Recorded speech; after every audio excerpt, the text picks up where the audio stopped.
Ma'am ಇನ್ನೊಂದು ಪ್ರಶ್ನೆ ಅಂದರೆ ಜಸ್ಟ್ ನಿಮ್ಮ ಕಡೆಯಿಂದನೇ ಇದು ಆ್ಯಕ್ಚುಲಿ ಬಂದಿರೋದು. ಅಂದರೆ ಅವ್ರು ನಿಮ್ಮನ್ನು ಫಸ್ಟಿಂದ ಫಾಲೋ ಮಾಡ್ತಾ ಇರುವಂತಹ ಅಭಿಮಾನಿಗಳು. ಓಕೆ. ಅವ್ರಿಗೆ ಆ್ಯಕ್ಚುಲಿ ಮೊದಲು ತುಂಬ ಚೆನ್ನಾಗಿ ಕಾಣ್ತಿದ್ರು. ಅದು ಈಗ ಸ್ವಲ್ಪ ಲಿಪ್ ಫಿಲ್ಲರ್ಸ್ ಎಲ್ಲ ಮಾಡಿಕೊಂಡು ಆ್ಯಕ್ಚುಲಿ ಯಾ ಲಿಪ್ ಫಿಲ್ಲರ್ಸ್ ಅಥವಾ ಲಿಪ್ ಸರ್ಜರಿನ ಮಾಡಿಸ್ಕೊಂಡು ಈಗ ಸ್ವಲ್ಪ ಅವರು ಚೆಂದ ಕಾಣ್ತಿಲ್ಲ, ಮೊದಲೇ ಸಖತ್ತಾಗಿದ್ರಲ್ಲ ಅನ್ನೋ ಥರ ಎಲ್ಲ ಆ್ಯಕ್ಚುಲಿ ಅವ್ರ ಅಭಿಪ್ರಾಯಗಳನ್ನು ನನಗೆ ಅನಿಸಿಲ್ಲ, ನಿಮ್ಮ ಅಭಿಮಾನಿಗಳಿಗೆ. ಸೊ ಅವ್ರಿಗೆ ಪಾಪ ಬೇಸರ ಇದೆ, ಮೊದಲೇ ಚೆನ್ನಾಗಿದ್ರು, ಎಷ್ಟು ಲಕ್ಷಣವಾಗಿದ್ರು, ಇವಾಗ ಹಾಳು ಮಾಡ್ಕೊಂಡ್ರು ಅನ್ನೋ ಥರ ಎಲ್ಲ. ಅವ್ರಿಗೆ ಏನು ಹೇಳಕ್ಕೆ ಇಷ್ಟಪಡ್ತೀರಾ? ಮಾಡಿಸ್ಕೊಂಡಿದ್ದೀರಾ ನೀವು ಲಿಪ್ ಸರ್ಜರಿ ಅಥವಾ ಲಿಪ್ ಫಿಲ್ಲಿಂಗ್ ಎಲ್ಲ? I'll give the ಇದು ಆನ್ಸರ್ ಇದಕ್ಕೆ. ಈ ವಿಶೇಷ ಕಾರ್ಯಕ್ರಮದ ಪ್ರಾಯೋಜಕರು ನಿದರ್ಶನ್ ಸಾರೀಸ್ ಜಯನಗರ ಮತ್ತು ರಾಮಮೂರ್ತಿ ನಗರ. ಇಲ್ಲಿವೆ ಬಜೆಟ್ ಫ್ರೆಂಡ್ಲಿ ಸಾರಿ ಕಲೆಕ್ಷನ್ಸ್, ರೇಷ್ಮೆ ಸೇರಿದಂತೆ ಎಲ್ಲಾ ಬಗೆಯ ಸೀರೆಗಳು, ಲೇಟೆಸ್ಟ್ ಟ್ರೆಂಡ್ನ ಸೀರೆಗಳು ನಿದರ್ಶನ್ ಸಾರೀಸ್ ಮಳಿಗೆಯಲ್ಲಿ ಲಭ್ಯ. ಆನ್ಲೈನ್ ಬುಕಿಂಗ್ಗೆ ಸಂಪರ್ಕಿಸಿ ನಿದರ್ಶನ್ ಸಾರೀಸ್.com, ಕಸ್ಟಮರ್ ಕೇರ್ ಸಂಖ್ಯೆ 9606867467. ನಾನು ಫರ್ಗೆಟ್ ಅಬೌಟ್ ಲಿಪ್ ಫಿಲ್ಲರ್ ಆಯಿತಾ. I love working out. ನನಗೆ ಯಾವಾಗ ಫ್ರೀ ಸಿಕ್ಕಿದ್ರೆ ನಾನು ಖಂಡಿತವಾಗ್ಲೂ ನನಗೆ ಫಿಟ್ ಆಗಿರಬೇಕು ಅಂತ ಆಸೆ. ಬಿಕಾಸ್ ನೀವು ನೋಡಿ, ನಾನು 2017 ಇಂಡಸ್ಟ್ರಿಗೆ ಬಂದಿದ್ದು. ಅವಾಗಿಂದ ಇವಾಗಿನವರೆಗೂ ನಾನು ಮೇಂಟೈನ್ ಮಾಡಿದ್ದೀನಿ ಆಯಿತಾ.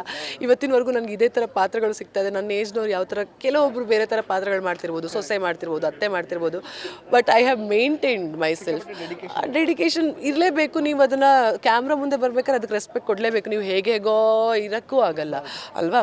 ಸೊ ನಾನು ಹೇಳೋದು, ನೀವು ಕೇಳ್ತಿರೋದು ಲಿಪ್ ಫಿಲ್ಲರ್ ಬಗ್ಗೆ. ಬಟ್ ನನಗೆ ನನ್ನ ಕೆಲವೊಂದು ಕಮೆಂಟ್ಗಳನ್ನ ನೋಡಿದಾಗ, ಇವಳು full top to bottom surgery ಅಂತ. I'm like, surgery? Excuse me, what surgery are you talking about? ಏನೋ ಒಂದು ಕುರಿ ಥರ ಯಾರೋ ಒಬ್ರು ಏನೋ ಹೇಳ್ತಾರೆ ಅಂತ ಕುರಿ ಥರ ಹಿಂದೆ ಎಲ್ಲರೂ ಫಾಲೋ ಮಾಡ್ಕೊಂಡು ಹೋಗ್ತಾರಲ್ಲ, ಆ ಥರ ನಮ್ಮ ಜನ ಕೆಲವರು. ಯಾರೊಬ್ರು ಹೇಳಿದ್ರಂತೆ, ಸರ್ಜರಿ ಮಾಡ್ಕೊಂಡಿದ್ದೀನಿ. ಏನು ಸರ್ಜರಿ ಮಾಡ್ಕೊಂಡಿದ್ದೀನಿ ನಾನು ಸ್ಕಿನ್ ಕೇರ್ ಮಾಡೋ ಡಾಕ್ಟರ್ಗಳೇ ನಗ್ತಾರೆ ಇದೆಲ್ಲ ಕೇಳ್ಬೇಕಾದ್ರೆ ಕಮೆಂಟ್. ಏನು ಮಾಡ್ತಿದ್ದೀರಾ ಮೇಡಮ್ ನೀವು, ಏನೂ ಮಾಡ್ತಿಲ್ವಲ್ಲ ನೀವು ಅಂತ. ಅಫ್ಕೋರ್ಸ್ ಏನದು ಲಿಪ್ ಫಿಲ್ಲರ್ ಅಂತ ಬಂದಾಗ, ಐ ಹ್ಯಾವ್ ಡನ್ ಇಟ್. ನಾನು ಅದನ್ನು ಎಲ್ಲೂ ಮಾಡ್ಕೊಂಡಿಲ್ಲ ಅಂತೆಲ್ಲ ಹೇಳಿಲ್ಲ. ನಾನು 2 years ಬ್ಯಾಕ್ ನಾನು ಆ್ಯಕ್ಚುಲಿ ಲಿಪ್ ಫಿಲ್ಲರ್ ಮಾಡಿದ್ದೆ. ಬಿಕಾಸ್ ನಂದು my proportion was little uneven ಇತ್ತು, this and this part. So I have done it just to make it look even ಇದು.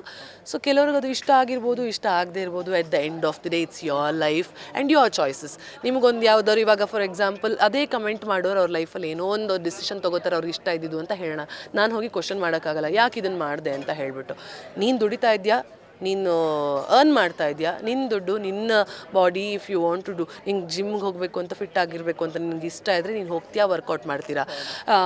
ನಾನು ಹೆಂಗೆಗೋ ಇಡ್ತೀನಿ, ಹೊಟ್ಟೆ ಬಿಟ್ಕೊಂಡು ಹಿಂಗೆ ಇರ್ತೀನಿ ಅಂದರೆ ಅದು ನಿಮ್ಮ ಇಷ್ಟ. ನಾನು ಹೋಗಿ ಕ್ವಶನ್ ಮಾಡೋಕ್ಕಾಗಲ್ಲ ನೀನು ಯಾಕೆ ಹೀಗೆ ಮಾಡಿದೆ ಅಂತ. So it's totally my choice. But ಜನ ಅದನ್ನು ಕಮೆಂಟ್ ಮಾಡ್ತಾಯಿದ್ರು. ದಯವಿಟ್ಟು ನಾನು ಯಾವುದೇ ರೀತಿಯ ಸರ್ಜರಿಗಳನ್ನ ಮಾಡಿಸ್ಕೊಂಡಿಲ್ಲ ನನ್ನ ಬಾಡಿಗೆ. This is what I have maintained ಇಲ್ಲಿವರೆಗೂ.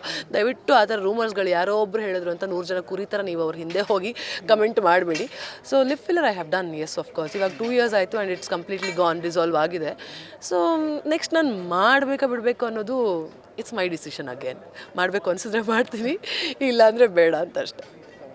ಅದೇ ನೀವು ಆ್ಯಕ್ಚುಲಿ, ನಾನು ಲಿಪ್ ಫಿಲ್ಲರ್ಸ್ ಬಗ್ಗೆ ಮಾತ್ರ ನನಗೆ ಆ್ಯಕ್ಚುಲಿ ಮಾಹಿತಿ ಇದ್ದಿದ್ದು. ನೀವು ಬೇರೆದು ಕೂಡ ಹೇಳಿದ್ರಿ, ಎಲ್ಲ ಪ್ಲಾಸ್ಟಿಕ್ ಸರ್ಜರಿ ಆ ಥರ ಎಲ್ಲ ಕಮೆಂಟ್ ಮಾಡ್ತಾರೆ ಅಂತ. ಜನ ಅಂತೂ ಇವ್ರು ಕಂಪ್ಲೀಟ್ ಪ್ಲಾಸ್ಟಿಕ್ ಸರ್ಜರಿ. ನಾನು ಅದೇ ಅಂದ್ಕೊಳ್ಳೋದು, how can somebody be so jobless? ಹೇಗೆ ಅಷ್ಟೊಂದು ಜಾಬ್ಲೆಸ್ ಆಗಿರೋಕ್ಕೆ ಸಾಧ್ಯನಾ ಒಬ್ಬರು?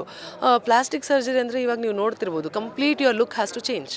ಪ್ಲಾಸ್ಟಿಕ್ ಸರ್ಜರಿ ಅಂದರೆ ನನಗೆ ಎಷ್ಟೊಂದು ಜನ, ನೀವು ಮೂಗ್ ಸರ್ಜರಿ ಮಾಡಿದ್ರೆ, ನೋಸ್ ಸರ್ಜರಿ ಮಾಡಿದರೆ, ಐಮ್ ಲೈಕ್, ಯಾರು, ಹೂ ಈಸ್ ಡೂಯಿಂಗ್ ಇಟ್? ನನಗೆ ನನ್ನ ಫೇಶಿಯಲ್ ಫೀಚರ್ಸ್ಗಳನ್ನ ಚೇಂಜ್ ಮಾಡ್ಕೊಳ್ಳೋ ಅವಶ್ಯಕತೆ ಏನೂ ಇಲ್ಲ. By god grace I have a good feature, I believe.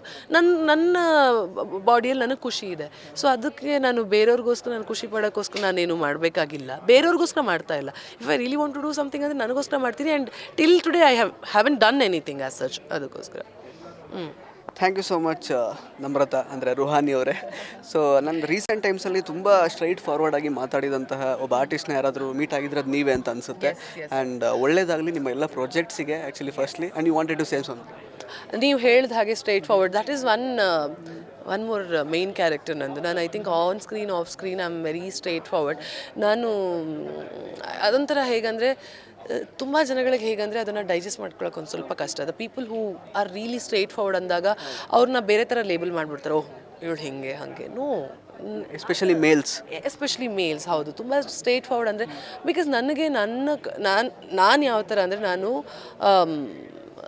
ನನ್ನ ಕಡೆಯಿಂದ ಯಾವುದೇ ಮಿಸ್ಟೇಕ್ ಇಲ್ಲ ಅಂದರೆ ದೇವ್ರಣೆಗೆ ನಾನು ಯಾರಿಗೂ ಸಾರಿ ಹೇಳೋಳಂತಲ್ಲ, ತಲೆ ಬಗ್ಸೋಳಂತ ಅಲ್ಲ ನಾನು. ನೀನೇನಾದ್ರು ತಪ್ಪು ಮಾಡಿದ್ಯಾ ನಿನ್ನ ಮುಖಕ್ಕೆ ನಾನು ಹೇಳ್ತೀನಿ, you have done a mistake. Behind the back bitch ಮಾಡೋದಕ್ಕಿಂತ ನಿನಗೆ ಹೇಳ್ಬೇಡೋಣ ಅಷ್ಟೇ. ಸೊ ಹಾಗಾಗಿ I love to be this way.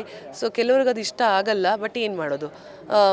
I believe that ನಾನು ಅದೇ ಹೇಳಿದ ಹಾಗೆ, ನೀವು ತಪ್ಪು ಮಾಡಿದ್ದೀರಂತ ಹೇಳೋದು ಬೆಟರ್. ಹಿಂದೆ ಹೋಗಿ ಅವ್ರ ಬಗ್ಗೆ ಯಾಕೆ ಮಾತಾಡೋಣ, ತಪ್ಪು ಮಾಡಿದ್ದೀವಿ ಅಂತ ಹೇಳೋಣ ಅಂತ ಅಷ್ಟೇ. So yeah. So finally Bigg Boss ನೋಡ್ತಾ ಇದ್ದೀರಾ, ಗಿಲ್ಲಿ ಅವರು ವಿನ್ ಆಗಿದ್ದಾರೆ, ಅದ್ರ ಬಗ್ಗೆ ನಿಮ್ಮ ಅಭಿಪ್ರಾಯ ಏನು? ನನಗೆ ಆ್ಯಕ್ಚುಲಿ ಶಾಕ್ ಆಗೋಯ್ತು ನಿಜ ಹೇಳಬೇಕು ಅಂದರೆ. ಸ್ಟಾರ್ಟಿಂಗೆಲ್ಲ ಬಿಗ್ ಬಾಸ್ ಸ್ಟಾರ್ಟ್ ಆಗಬೇಕಾದ್ರೆ ನಾನು ಒಂಥರ ಕನ್ಫ್ಯೂಷನ್ ಇತ್ತು, ಈ ಸಲ ಯಾರು ವಿನ್ ಆಗಿರ್ಬೋದು. ಕೆಲವೊಂದು ಆರ್ಟಿಸ್ಟ್ಗಳು ನನಗೆ ಗೊತ್ತಿತ್ತು, ಅಶ್ವಿನಿ ಗೊತ್ತಿತ್ತು ನನಗೆ, ಅಶ್ವಿನಿ ಗೌಡ ಅವ್ರು ಗೊತ್ತಿತ್ತು. ಬಿಕಾಸ್ ನನ್ನ ಮೊದಲನೆಯ ಸೀರಿಯಲಲ್ಲಿ she has played my mother's role, ಅವ್ರು ಗೊತ್ತಿತ್ತು. Manju Bhashini ma'am, she is my one of my favourite. ಯಾಕಂದರೆ ಅವರು ರಾಜರಾಣಿ ನನ್ನ ಚಿಕ್ಕಮ್ಮ ರೋಲ್ ಮಾಡಿದ್ರು. And again she is from Mangalore, she is a Shetty ಆ ಥರ ಏನೂ ಅಲ್ಲ, but I like her so much. ಆಮೇಲೆ ಒಂದಿಷ್ಟು ಆರ್ಟಿಸ್ಟ್ಗಳು, ರಕ್ಷಿತಾನು ನಾನು ಅಂದ್ಕೊಂಡಿದ್ದೆ ಏನು ಮಾಡ್ತಾರೆ ಇವರೆಲ್ಲ ಅಂತ. But today at the end of the ನೋಡ್ಬೇಕಾದ್ರೆ ಐ ಫೀಲ್ ಸೋ ಪ್ರೌಡ್. ನಮ್ಮ ಮಂಗಳೂರು ಹುಡುಗಿ, ನಮ್ಮ ಶೆಟ್ಟಿ ಪಾಪ ಅಷ್ಟು ಚಿಕ್ಕ ಹುಡುಗಿ ಆ ಸ್ಥಾನಕ್ಕೆ ಬರಬೇಕು ಅಂದರೆ it's not it all easy. ಜನ ಆಬ್ವಿಯಸ್ಲಿ ಎಲ್ರಿಗೂ ಸಪೋರ್ಟ್ ಮಾಡ್ತಾರೆ ಇಷ್ಟ ಆದರೆ, ಬಟ್ ಅವಳಿಗೆ ಅಷ್ಟೊಂದು ಸಪೋರ್ಟ್ ಸಿಕ್ಕಿದೆ, ಅಷ್ಟೊಂದು ಓಟ್ಗಳು ಸಿಕ್ಕಿದಂದಾಗ ತುಂಬ ಖುಷಿ ಆಯಿತು. ಹಾಗೆ ಮೊನ್ನೆ ನಾನು ಮನೇಲಿ ಮಲ್ಕೊಂಡಿರ್ಬೇಕಾದ್ರೆ ಇನ್ನೇನು ಶೂಟಿಂಗೆಲ್ಲ ಮುಗಿಸ್ಕೊಂಬಂದು ಮಲ್ಕೊಂಡಿದ್ದೆ. ಇನ್ನೇನು ಫಿನಾಲೆ ಕಪ್ ಎತ್ತಬೇಕು ಅನ್ನೋ ಹೊತ್ತಿಗೆ ಅರ್ಧ ಗಂಟೆ ನಮ್ಮ ಎಲ್ಲ ಏರಿಯಾ ದೀಪಾವಳಿ ಆಗ್ತಾ ಇದೆ, ಫುಲ್ ದೀಪಾವಳಿ ಸೆಲೆಬ್ರೇಟ್ ಮಾಡ್ದಂಗೆ ಮಾಡ್ತಾ ಇದ್ದಾರೆ. So I am very happy for Gilli ಅವ್ರಿಗೂ ಕೂಡ. ಅವರ ಗ್ರೋತ್, ಅವಾಗ ನಾನೊಂದಿಷ್ಟು ಇಂಟರ್ವ್ಯೂಸ್ಗಳನ್ನ ನೋಡ್ತಾ ಇದ್ದೆ, how much he has struggled in is life ಅಂತ. ಸೊ ಅದೆಲ್ಲ ನೋಡಿದಾಗ ತುಂಬ ಖುಷಿ ಆಗುತ್ತೆ. ಯಾರೋ ಒಬ್ರಿಗೆ ಆ ನೀಡ್ ಇರೋರಿಗೆ ಏನೋ ಒಂದು ಪ್ಲ್ಯಾಟ್ಫಾರ್ಮಿಂದ ಹೆಲ್ಪ್ ಆಗುತ್ತೆ, ಒಂದು ಅಮೌಂಟ್ ಏನು ಸಿಗುತ್ತೆ ಅವ್ರ ಲೈಫ್ಗೆ, ಅದರಿಂದ ಏನೋ ಒಂದು ಒಳ್ಳೇದಾಗತ್ತೆ ಅಂದರೆ ಆಬ್ವಿಯಸ್ಲಿ ತುಂಬ ಖುಷಿ ಆಯಿತು. ಆ್ಯಂಡ್ ಅವ್ರು ಮಾಡಿರೋ ಫ್ಯಾನ್ ಬೇಸ್ನ ನೋಡಿದ್ರೆ, ಆ ಕ್ರೇಜ್ ಎಲ್ಲ ನೋಡಿದಾಗ I am like oh my god ಅಂತಲೇ ಅನಿಸುತ್ತೆ. ಇನ್ಸ್ಟಾ ಫಾಲೋವರ್ಸ್ 1.7 ಮಿಲಿಯನ್ ಅನ್ಸುತ್ತಲ್ವಾ. ರಿಯಲಿ ಗ್ರೇಟ್ ಅನಿಸುತ್ತೆ. ಖುಷಿ ಆಯಿತು ಗಿಲ್ಲಿ ಅವರೇ. Thank you so much Ruhani ಅವರೇ, ಸಾಕಷ್ಟು ವಿಷಯಗಳನ್ನು ಮಾತಾಡಿದ್ರಿ. ನಮ್ರತಾ ಪಾತ್ರಕ್ಕೆ ಒಳ್ಳೆಯದಾಗಲಿ, ಪವಿತ್ರ ಬಂಧನಕ್ಕೆ ಒಳ್ಳೆಯದಾಗಲಿ, ನಿಮ್ಮ ಎಲ್ಲ ಮುಂದಿನ ಪ್ರಾಜೆಕ್ಟ್ಸಿಗೆ ಒಳ್ಳೆಯದಾಗಲಿ. All the best. Thank you sir, thank you so much. So ಸ್ನೇಹಿತರೆ, ಇದಾಗಿತ್ತು ರುಹಾನಿ ಶೆಟ್ಟಿ ಅವರ ಮಾತುಗಳು. ಪವಿತ್ರ ಬಂಧನ ಧಾರಾವಾಹಿ ಇದೇ ಜನವರಿ 27ನೇ ತಾರೀಕಿಂದ ರಾತ್ರಿ 10 ಗಂಟೆಗೆ ಕಲರ್ಸ್ ವಾಹಿನಿಯಲ್ಲಿ ಪ್ರಸಾರವಾಗ್ತಾ ಇದೆ. ದಯವಿಟ್ಟು ಈ ಧಾರಾವಾಹಿಯನ್ನು ನೋಡಿ. ಧನ್ಯವಾದಗಳು. ಇಂಟ್ರೆಸ್ಟಿಂಗ್ ಮತ್ತು ಇನ್ಫಾರ್ಮೇಟಿವ್ ವಿಡಿಯೋಗಳನ್ನು ಮಿಸ್ ಮಾಡ್ಕೋಬೇಡಿ, ಈಗಲೇ ಸಬ್ಸ್ಕ್ರೈಬ್ ಮಾಡಿ. ಇಂಟ್ರೆಸ್ಟಿಂಗ್ ಮತ್ತು ಇನ್ಫಾರ್ಮೇಟಿವ್ ವಿಡಿಯೋಗಳನ್ನು ಮಿಸ್ ಮಾಡ್ಕೋಬೇಡಿ, ಈಗಲೇ ಸಬ್ಸ್ಕ್ರೈಬ್ ಮಾಡಿ.